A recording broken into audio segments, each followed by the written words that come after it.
야고보서 5장입니다. 19절부터 20절까지. 야고보서 5장 19절부터 20절까지의 말씀입니다.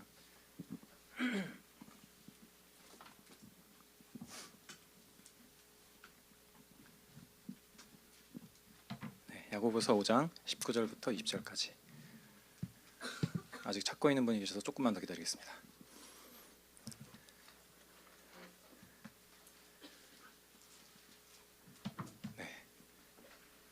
우리 한번 찾으셨으면 한번 다 같이 한번 한 목소리로 읽어볼까요? 시작.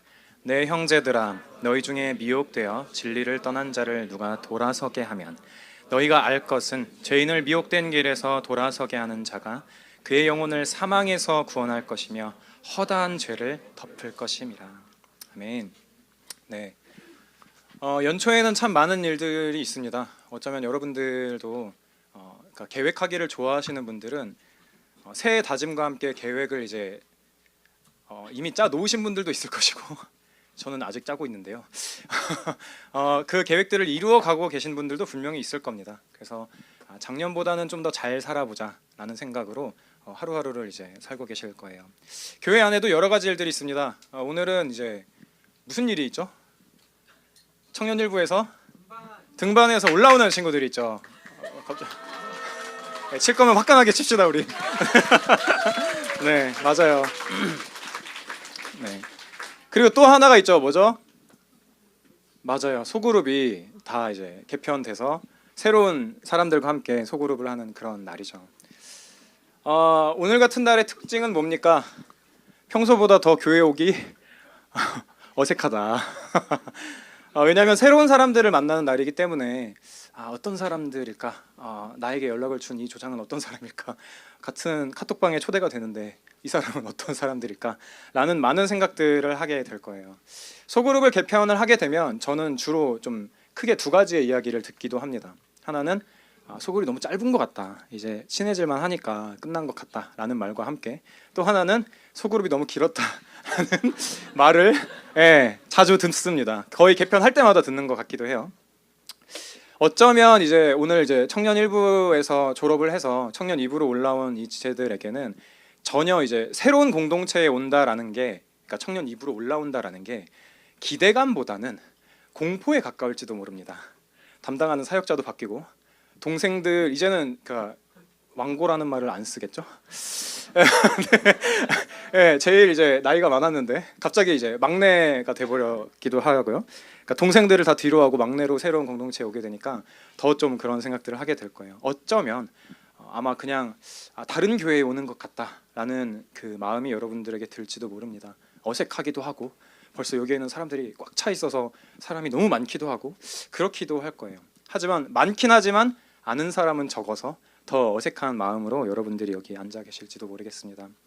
그래서 고민을 했습니다. 어떤 말씀을 이 연초에 가장 처음 좀 하면 좋을까, 그런 생각들을 하게 됐고 저는 야고보서라는 말씀을 골랐습니다.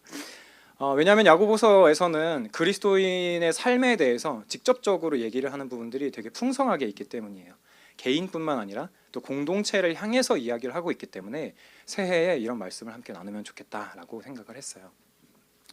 야고보서를 보면 여느 이제 다른 서신서들과 마찬가지로 인사말로 시작을 하고 있죠. 1장 1절을 보면 하나님과 주 예수 그리스도의 종 야고보는 흩어져 있는 12지파에게 문안하노라라고 이야기를 하고 있어요. 야고보서는 먼저 편지를 받는 사람들에 대해서 이야기를 하기를 이렇게 이야기를 하는 거죠. 흩어져 있는, 그리고 12지파라는 말을 사용하고 있어요. 흩어져 있는이라고 말한 뒤에 12지파라고 말하는 것들만을 보면 뭔가 이게 신약적인 표현은 아닌 것 같다라는 생각이 든단 말이죠. 12지파라고 하면 구약적인 표현이 사용된다라는 것들을 우리가 좀 알 수 있는데요. 근데 이런 구약적인 표현을 사용하는 것은 야고보서에서뿐만 아니라 베드로 전서에서도 우리는 찾아볼 수 있습니다. 제가 좀 빠르게 읽어드릴게요. 베드로전서 1장 1절은 이렇게 이야기를 해요. 예수 그리스도의 사도 베드로는 본도 갈라디아, 갑바도기아, 아시아와 비두니아에 흩어진 나그네, 그리고 그 나그네들을 이렇게 표현하죠. 2절. 곧 하나님 아버지의 미리 하심을 따라 성령이 거룩하게 하심으로 순종함과 예수 그리스도의 핏부림을 얻기 위하여 택하심을 받은 자들에게 편지하노니 은혜와 평강이 너희에게 더욱 많을지어다 라고 이야기를 한다고요. 베드로는 굳이 핏부림이라는 단어를 사용하면서 구약에서 하나님의 백성들을 지칭하는 단어들을 일부러 사용하고 있어요. 야고보도 역시 마찬가지인 거죠. 구약에서 사용하는 12지파라는 단어를 굳이 사용을 해서 자신의 편지를 받을 사람들을 그렇게 정의 내리고 있어요. 이 12지파라는 표현을 통해서 우리는 좀 몇 가지 단서를 알 수 있습니다. 여러 가지 책들을 찾아봤을 때 야고보서의 수신인은 그렇게 명확하지는 않다라고 이야기를 하는데, 이 12지파라는 표현을 통해서 이런 건 알 수 있죠. 구약의 12지파가 어떤 삶을 살아왔습니까? 구약의 이스라엘 백성들은 어떻게 신앙생활을 했죠? 그들은 뭐 애굽의 종살이도 하고 또 어린 양의 피로 구속을 받는 그런 일들도 있었고, 약속의 땅으로 들어가기 위해서 많은 고생들도 했고, 그러면서 뭐 우상들이 판을 치는 세상 가운데에서 하나님의 말씀을 지키려고 노력을 조금 하고 많이 불순종을 하고 그런 삶을 살아왔죠. 야고보는 이 12지파라는 단어를 신약에 사용해서요, 신약을 살고 있는 하나님의 백성들에게도 구약의 백성들과 마찬가지로 인생의 압력이 주는 무게가 있을 거라는 것, 그리고 세상의 시험과 유혹들이 그쵸, 예. 너도 내 말을 알아듣는 거니?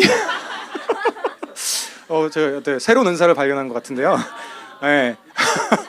그런 세상의 시험과 유혹들이, 그리고 우상 숭배를 부추기는 문화에 우리들이 처해 있다라는 것들을 경고하고 있는 거예요. 네, 예전 같았으면 더 당황했을 건데 좀 갑자기 뿌듯한데요. 네. 야고보가 오늘 시간이 없다고요. 야고보가 편지를 쓸 때 절대 쓸데없는 말, 그러니까 들을 이유가 없는, 들을 필요가 없는 집단에게 조언을 하진 않았을 거예요. 그러니까 어떤 조언을 할 때에는 들을 필요가 있는 사람에게 하죠. 예를 들면 제가 운동을 엄청나게 열심히 하는 규빈이에게, 규빈아, 새해에는 좀 운동도 좀 하고 좀 꼬박꼬박 너가 헬스장에 좀 다녔으면 좋겠다라고 말할 수는 없을 거예요. 왜냐하면 말하지 않아도 열심히 운동을 할 테니까요. 그러니까 권면이라고 하는 것은 필요한 부분이 있을 때에, 필요한 상황이 있을 때에 하는 게 이제 마땅하겠죠. 그리고 야고보서에는 다양한 권면들이 등장을 합니다. 여러 실제적인 조언들이죠. 뭐 1장부터 쭉 보면 당시의 사회적 약자로 분류되는 과부와 고아를 돌봐야 된다, 너네들이 그렇게 이야기를 하기도 하고, 다른 사람들을 볼 때 공평하게 대해야 돼, 그렇게 얘기를 하면서 이웃을 너네들은 사랑해야 돼 라고 말해요. 그리고 너네들이 믿음을 입으로만 고백하지만 행동을 하지 않고 사랑과 동정을 이웃에게 보이지 않는 사람 꾸짖기도 해요. 무슨 일이 있었던 거죠? 강하게 꾸짖기도 해요. 또 남을 비방하거나 함부로 비판하는 것에 대해서도 굉장히 강력하게 이야기를 하고 있죠. 그리고 이 권면들은 우리가 이 땅에서 그냥 우리가 혼자서만 살아가고 혼자서만 신앙생활을 한다라고 한다면 들을 필요가 없는 권면들이에요. 나 혼자만 사면 되는데 내가 사회적인 약자들, 나보다 약한 사람들 왜 돌봐야 돼? 나 혼자만 사는데 내가 누구를 비방해? 나 혼자만 사는데 내가 누구를 차별해? 그렇지 않겠어요? 하지만 그리스도인으로 산다는 것은 우리가 이렇게 지금 모여 있는 것처럼 공동체를 이루면서 살아간다는 것을 의미합니다. 하나님께서 삼위로 계신 것처럼 하나님의 백성들 역시 공동체로 하나님의 나라를 살아가고 있는 거죠. 조금 있다가 다시 확인을 하겠지만 우리는 결코 혼자 신앙생활을 할 수가 없어요. 야고보의 여러 권면들을 통해서 알 수 있다는 것은 무엇이냐면, 제가 권면에 대한 말씀을 드렸잖아요. 신약 교회에도 이런 일들이, 이런 권면이 필요했다라는 거죠. 차별하지 말라. 무슨 말이에요? 차별이 있었다. 너네 함부로 비판하지 말고 함부로 사람들한테 손가락질하면서 비난하지 마. 무슨 말이죠? 비난이 있었다는 거죠. 그렇기에 야고보는 저와 여러분들에게 이런 이야기를 하는 겁니다. 시광교회에는 이런 일들이 있을 거야. 청년 2부라고 할까요? 청년 2부에는 이런 일들이 있을 거야. 믿음의 시련, 시험의 연속, 말씀을 듣고도 행하지 않는 그런 마음들을 가진 사람들이 늘어날 거야. 소위 죽은 믿음을 가진 자들도 분명히 있을 거야. 이웃에게 상처를 주는 말실수들도 있을 거야. 불같은 혀를 마구 사용하는 사람들도 있을 거야. 찬송과, 우리 방금 전에 너무나도 아름답고 좋게 찬양을 잘 불렀지만 찬송과 저주를 함께 말하는 입을 가진 사람들도 발견하게 될 거야. 교회 안에 있지만, 교회에서 여러 가지 일들도 하지만 여전히 세상과 버타면서 사는 사람들도 만나게 될 거야. 그러면서 서로를 비방하고 형제를 함부로 판단하고 정죄하는 사람들도 그 안에는 있을 거야 라고 이야기를 하는 거죠. 어떻습니까? 이 모든 일들은 사실 우리가 이미 경험하고 있는 일들이지 않습니까? 혹은 여러분들이 경험하고 있는 사람들이 아니라면 우리가 하고 있는 일은 아닙니까? 그러면 야고보의 권면을 한번 들어봅시다. 10분이나 걸렸어요. 야고보는 공동체에 이런 이야기들을 합니다. 네, 차별하지 마라. 2장에서 이렇게 이야기를 해요. 제가 2장 1절부터 9절의 내용을 설명을 그냥 해드리겠습니다. 꽤나 많은 지면을 할애해서 야고보는 이렇게 이야기를 해요. 내 형제들아, 영광의 주 곧 우리 주 예수 그리스도에 대한 믿음을 너희가 가졌으니 사람을 차별하여 대하지 마라 라고 이야기를 하면서 부유한 사람 그리고 가난한 사람들을 차별하는 그러한 태도들에 대해서, 교회 안의 태도들에 대해서 굉장히 강력하게 지적을 하고 있습니다. 이 야고보가 꽤나 많은 지면을 1절부터 9절까지 그런 이야기를 하고 있는데요. 그가 이렇게 차별 문제를 다루는 것으로 봤을 때 야고보의 권면은 굉장히 명확하게 이야기를 하고 있어요. 사람들 차별하지 마라고 말함과 동시에 구체적으로도 이야기를 한다고요. 2절을 보면 금가락지를 낀 자들, 아름다운 옷을 입은 사람들과 남루한 옷을 입은 사람, 가난한 사람을 대조하면서 이야기를 하고 있어요. 그리고 이것들을 가지고 사람들을 대할 때에 그가 가진 소유나 그가 가진 사회적인 위치를 가지고 차별하지 말라라고 이야기를 하고 있어요. 3절에서 아름다운 옷을 입은 사람을 눈여겨본다라고 표현했을 때 이 눈여겨본다라는 것은요, 그냥 보는 게 아니라 되게 호의를 가지고 보는 거예요. 아름다운 옷을 가진 저 사람 뭔가 되게 부유해 보이고 이러니까 내가 벌써 마음의 문이 열린 상태에서 그 사람을 대하기 시작하는 거죠. 심지어는 존경하다라는 의미도 가지고 있는 거예요.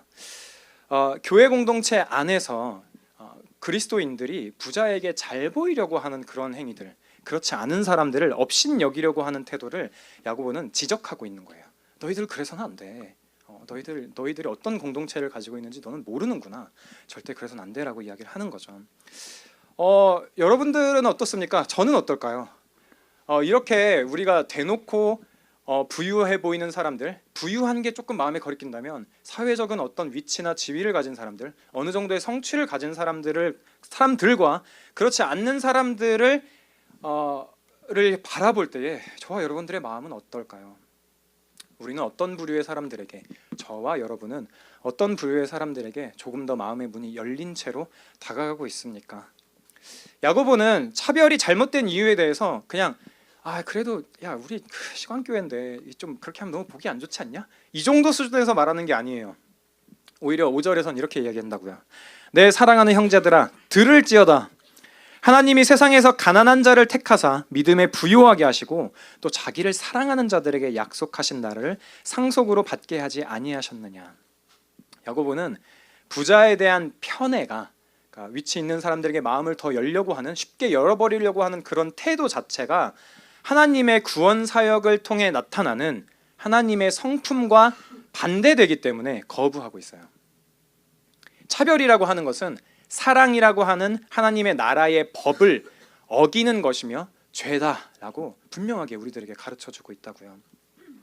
그리고 또 야고보는 3장에서 이런 이야기들을 합니다. 말에 대한 이야기를 하죠. 제가 야고보서 3장 1절부터 13절에 걸쳐서 말에 대한 이야기들을 참 많이 하고 있어요. 우리는 우리가 하는 말들에 대해서 좀 과소평가하는 경향들이 있습니다. 우리가 하는 말에 힘이 있다라는 것들을 좀처럼 신뢰하지 않아요. 저 사람이 내 말을 그렇게 무겁게 듣기나 할까? 뭐 목사님이 한 말도 아니고 그냥 같은 성도들끼리의 말인데 라고 생각하기도 한단 말이에요. 하지만 우리들의 말에는, 여러분들이 가지고 있는 각 사람들의 말에는 분명한 힘이 있어요. 그래서 내가 어떤 말을 했을 때, 누군가에게 어떤 말을 했을 때 이 사람은 내가 한 말을 금방 잊어버릴 거야 라고 착각하기도 하죠. 하지만 여러분, 그렇지 않습니다. 저 사람이 말하는 건 들을 필요가 없어 라고 내가 생각하더라도 여러분들 가운데에는 누군가에게 들은 말들이, 상처되는 말들이나 그런 말들이 여전히 남아있는 사람들이 있을 거예요. 그 중에 몇몇 단어들은 여러분들의 삶의 어느 영역들을 장악하고 있는 말들도 분명히 있을 거라고요. 그렇기 때문에 우리는 우리가 하는 말들을 절대 과소평가해서는 안 됩니다. 그러면 우리가 어떻게 해야 될까요? 어떻게 말을 해야 될까요? 야고보가 우리들에게 말에 대해서 강력하게 조언하면서 이런 말까지 사용한단 말이에요. 혀는 곧 불이다. 불의의 세계다. 혀는 능히 길들일 사람이 없나니 쉬지 아니하는 악이요 죽이는 독이 가득한 것이다. 그럼 어떻게 해야 될까요? 야고보가 우리들의 입이 문제라잖아요. 우리들의 혀가 문제라고 이야기를 하고 있잖아요. 그러니까 야고보가 조언하는 것은 이게 아니에요. 그러니까 너희들 말이 문제야. 말이 문제니까 너네 식사 교제했지? 앞으로 식사할 때는 절대 아무 말도 하지 마. 밥만 먹어. 소그룹 시간에도 말을 하지 말고 정제된 단어를 국어사전 찾아가면서 사용해서 대화하고, 만약에 그렇게 대화하는 것이 어색하고 익숙하지 않으면 생각을 최대한 오래 하고 카톡으로 대화를 하도록 하자 라는 식으로 그렇게 말을 하지 말라고 말하는 게 아니에요. 야고보가 이루고자 하는 공동체는, 야고보가 권면을 하는 건요, 말실수가 두려워서 말을 아예 안 하는 공동체가 아니라 하나님을 찬양하면서 다른 사람들을 이해하기도 하고 다른 사람들을 격려하기도 하고 사랑하는 말을 많이 하는 공동체라고요. 어떤 말을 해야 되는지 아시겠죠? 어떻게 아무 말도 안 하고 사랑을 할 수가 있겠습니까? 에베소서를 보면 어떤 조언들을 할 때에, 그러니까 권면을 할 때에 그 이상의 것들을 이야기를 하는 것들도 발견하기도 해요. 4장 28절을 보면 이런 말들을 하거든요.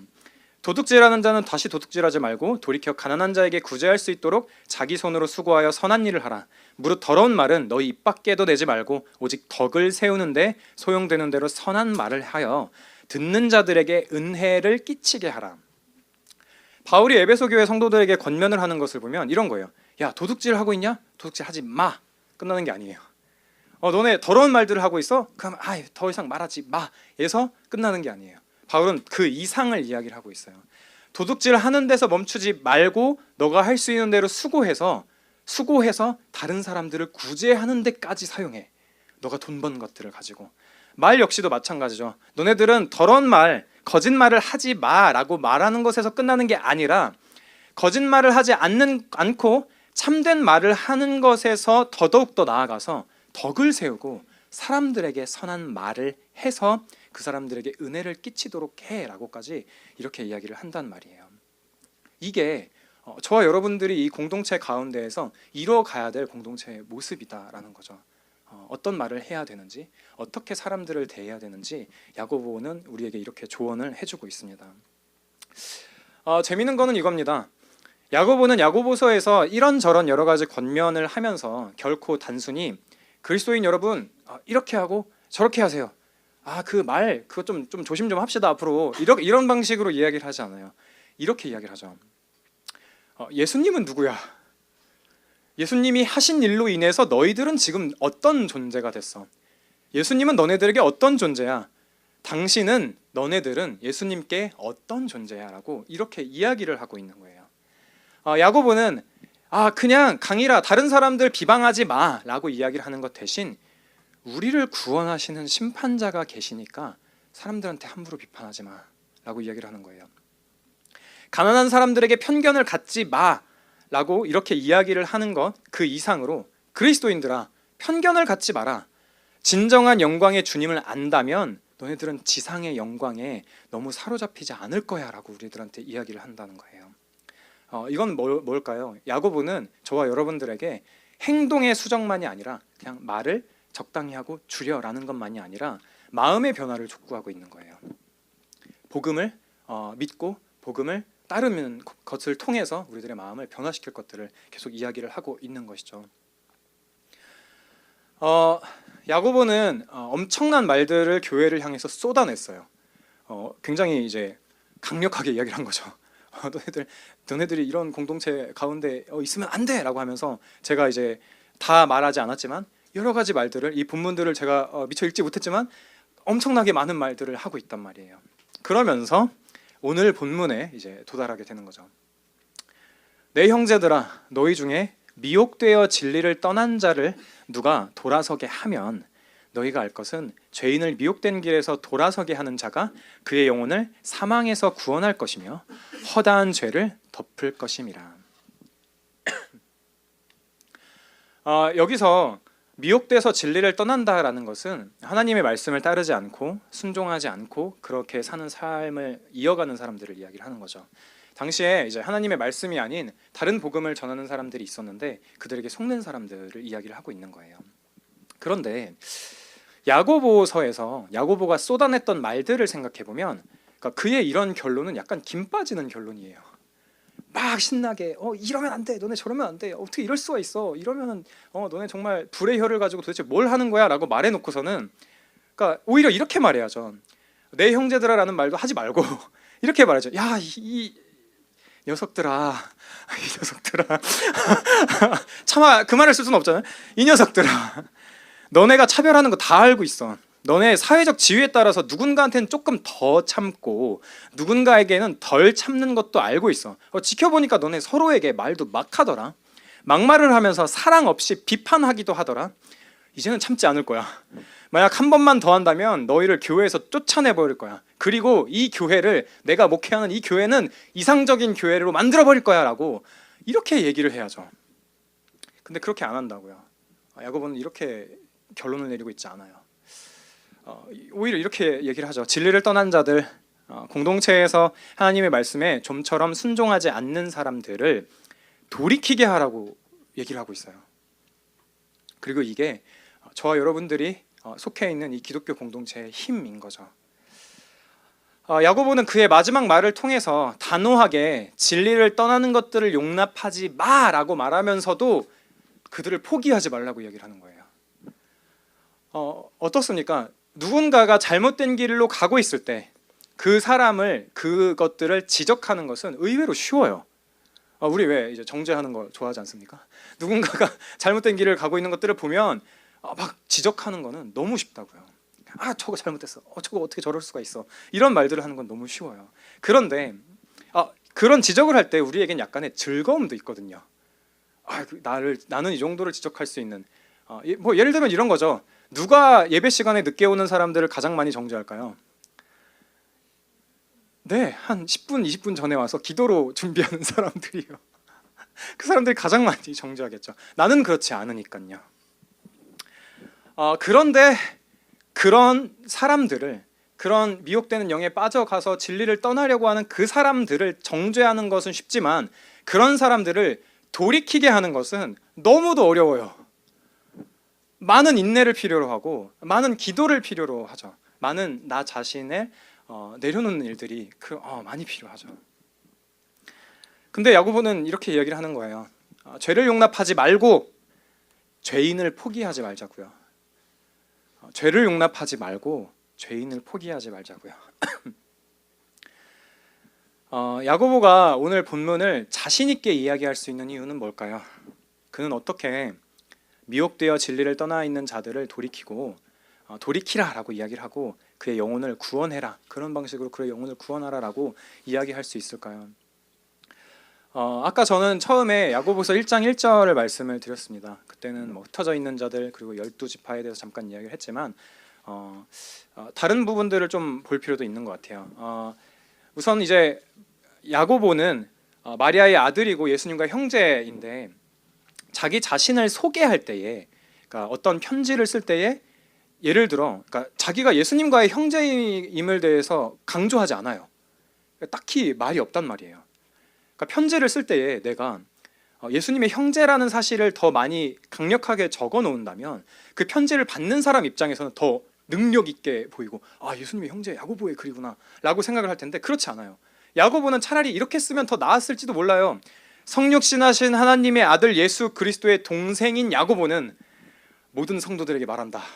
그러니까 들어라, 이렇게 따단하고 나타나는 거죠. 근데 그런 방식을 사용하지 않아요. 의도적으로 형제라는 표현 대신에 그냥 이렇게 얘기를 하는 거죠. 하나님과 주 예수 그리스도의 종 야고보는, 이렇게 자기를 소개한다고요. 그가 이렇게 해야 했던 이유는 그에게 하나님과 예수 그리스도가 정말 전부였기 때문이에요. 예수님의 곁에서 예수님의 사역을 지켜봤던 야고보는 그의 곁에서 복음을 전했던 예수 그리스도가 정말 그의 전부였기 때문에 그는 이렇게 자기 자신을 소개할 수밖에 없었던 거예요. 그리고 그 사랑을 입은 자로서 자신이 목회하는 그런 이제 이 편지를 받는 사람들을 봤을 때 도무지 용납하기 어려운 일들이 참 많이 일어났었던 거고, 이런 방식으로 우리들에게 권면을 해 주었던 거죠. 여러분들은 어떻습니까? 이런 공동체를, 예수 그리스도가 머리로 계시는 공동체를 정말 만나고 싶지 않으십니까? 그분의 인격이 드러나는 공동체를 만나고 싶지 않으십니까? 그렇다면 우리 함께 기도합시다.